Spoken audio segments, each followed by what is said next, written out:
want to bring us back to the point that you were making about exploiting consumer behavior in a consumer internet business. You said that this is a time for soul searching in social media businesses, and you were part of building the largest one. What soul searching are you doing right now on that? I feel tremendous guilt. I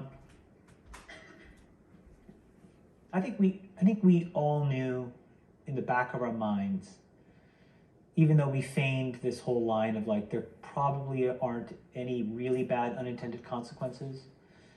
I think in the back, deep recesses of our minds, we kind of knew something bad could happen.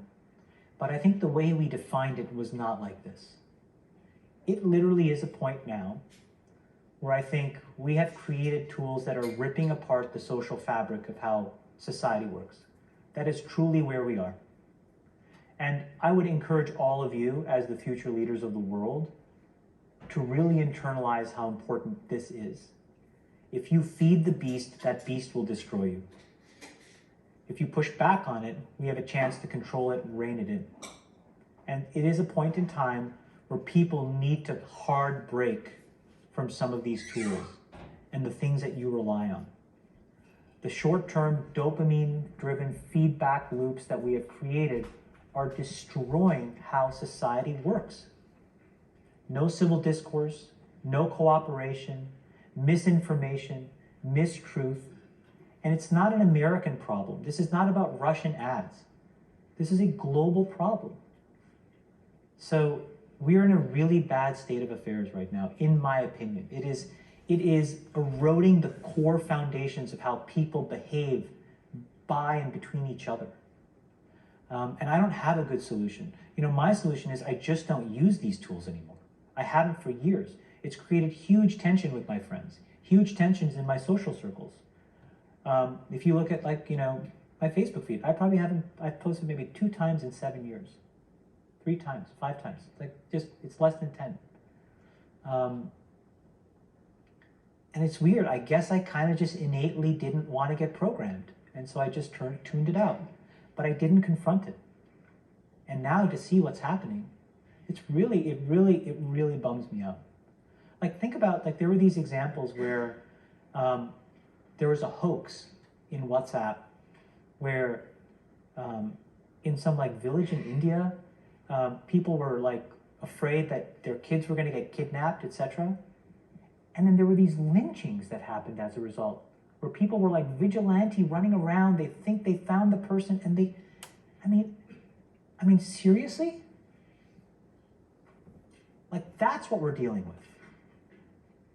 Imagine when you take that to the extreme, where, bad actors can now manipulate large swaths of people to do anything you want. It's a really bad state of affairs.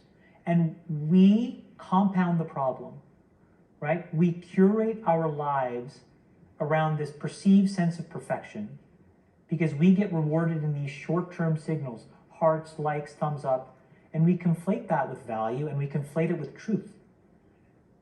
And instead, what it really is fake, brittle popularity. That's short-term and that leaves you even more, and admit it, vacant and empty before you did it. Because then it forces you into this vicious cycle where you're like, what's the next thing I need to do now? Because I need it back. Think about that compounded by 2 billion people. And then think about how people react then to the perceptions of others. It's really bad. It's really bad. It sounds like you're taking deep personal responsibility also in being part of it. I did a great job there. And I think that business overwhelmingly does positive good in the world. Where I have decided to spend my time is to take the capital that they rewarded me with and now focus on the structural changes that I can control. I can't control that. I can control my decisions, which is I don't use this shit. I can control my kids' decisions, which is they're not allowed to use this shit. And then I can go focus on diabetes and education and climate change. And that's what I can do.